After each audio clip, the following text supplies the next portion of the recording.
This morning, you probably pulled a zipper shut on a jacket, a backpack, a pair of jeans without giving it a second thought. That's normal. The zipper is one of the few objects we use dozens of times a day and almost never actually look at. But here's the strange part. Humans had been fastening clothing with buttons, hooks, pins, and laces for thousands of years. The zipper, something that feels like it should have existed forever, is barely more than a century old. And even after engineers had made the basic mechanism practical, it took decades before the zipper became a normal part of everyday clothing. So the real question isn't simply who invented the zipper.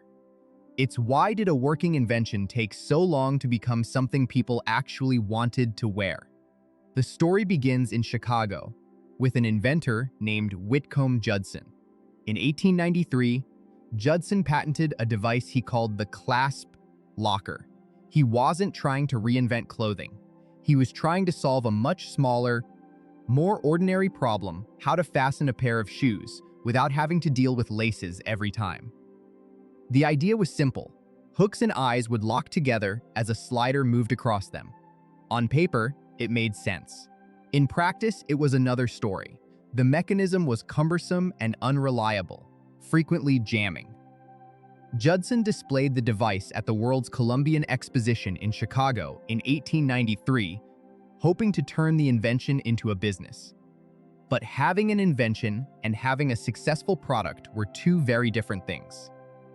Judson and his business partner, Lewis Walker, formed the Universal Fastener Company to manufacture and sell the device. They improved it. They kept trying. But they never managed to turn Judson's fastener into a mass-market success. And that's an important part of the zipper's story. The first man to imagine the basic idea wasn't the man who would make it work. Judson died in 1909. He never saw his invention become the everyday object we know today. The breakthrough came from another engineer. His name was Gideon Sundback, a Swedish-American engineer working with Judson's fastener business. Sundback inherited a problem that had already resisted years of improvement. The idea wasn't new. The mechanism simply wasn't good enough. So Sundback focused on the part that mattered most: reliability. Earlier versions depended on hooks and eyes. Sundback redesigned the fastening elements into something much closer to the teeth we recognize today. He dramatically increased their density and arranged them so the two rows could interlock securely. The slider could bring them together. Pull it the other way, and they separated. It sounds obvious now. It wasn't.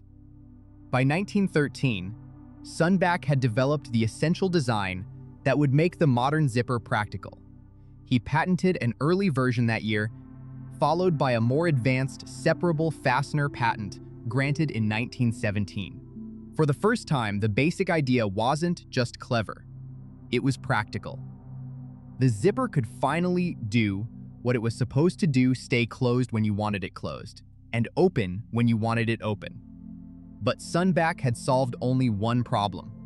He had made the machine work. He hadn't yet convinced the world to use it. And that distinction would matter for decades. The first major large-scale applications came outside mainstream fashion. During World War I, the US military used the fastener in clothing and equipment. Other early applications included money belts, tobacco pouches, footwear, and carrying cases. These were practical places for a practical invention. But useful is not the same thing as fashionable. And then, in 1923, the zipper got something it had never had before. A name people could remember. A rubber company called BF. Goodrich began using the fastener on its rubber footwear. The company wanted a catchy way to describe the sound and speed of the new closure. The word they chose was zipper. And that name stuck. There's a detail worth pausing on here. The man the company was named after, B.F. Goodrich himself, had died in 1888, decades before the company gave the fastener its famous name. The name didn't come from a person. It came from a company looking for a catchier word to sell a new kind of boot. For years, The zipper was better known on boots, pouches, and other practical goods than on mainstream clothing. And this is where the story becomes less about engineering and more about people. Buttons and other fasteners were already deeply embedded in clothing manufacturing. Garment makers knew how to work with them. Consumers knew how to use them. The zipper had to compete not just with other technologies, but with habit. It had to fit existing manufacturing methods, it had to make economic sense, and eventually, it had to look right. There was also a social dimension. A fast-opening garment could seem surprisingly modern, and, to some people, a little too suggestive. The zipper was efficient. But efficiency wasn't automatically considered desirable in clothing. The problem wasn't simply that the zipper didn't work. The world around it hadn't yet decided what the zipper was for. That began to change in the 1930s. Fashion designers started treating the zipper not just as a hidden mechanical device, but as part of the design itself. One of the most important figures was Elsa Schiaparelli. Schiaparelli embraced zippers as visible elements of her clothing, using them in ways that made the mechanism impossible to ignore. The zipper could now be more than a closure. It could be a visual statement, and that mattered, because fashion doesn't simply adopt technology. It gives technology social meaning.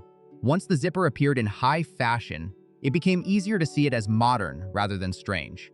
Something that had once belonged on boots and pouches could now appear on a runway.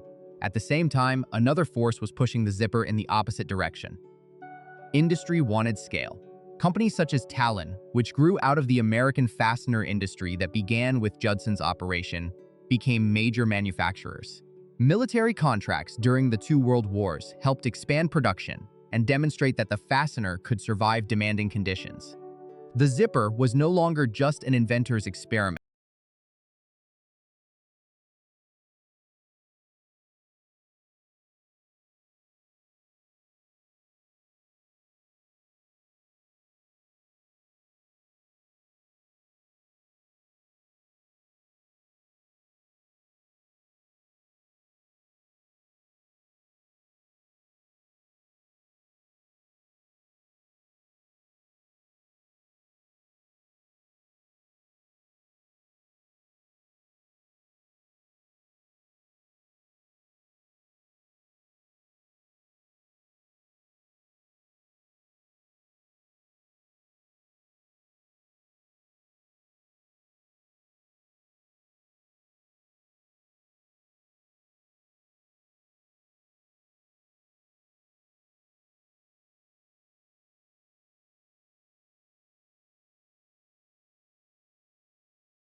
Moment. There wasn't even one industry responsible for the zipper's success. Instead, different people solved different problems at different times. Judson asked, "How can shoes be fastened more easily?" Sundback answered, "How can the mechanism actually work?" B.F. Goodrich asked, "What can we call this thing?" Fashion designers asked, "Can it become part of the way clothes look?" And YKK answered a much bigger question. Can the entire process of making it be controlled well enough to take it around the world? That's why the zipper is more interesting than it looks. It's not really the story of a single invention. It's the story of how an invention becomes ordinary. A failed mechanism became a reliable machine. A machine became a product. A product became a fashion statement. And Eventually, it became so successful that we stopped noticing it at all. So next time you zip up a jacket, don't think of it as just a small mechanical motion. You're looking at the end result of more than a century of engineering, manufacturing, fashion, and cultural change. Something that once had to prove itself is now so familiar that we barely see it. And maybe that's the final irony of the zipper. The better it succeeded, the less we noticed it.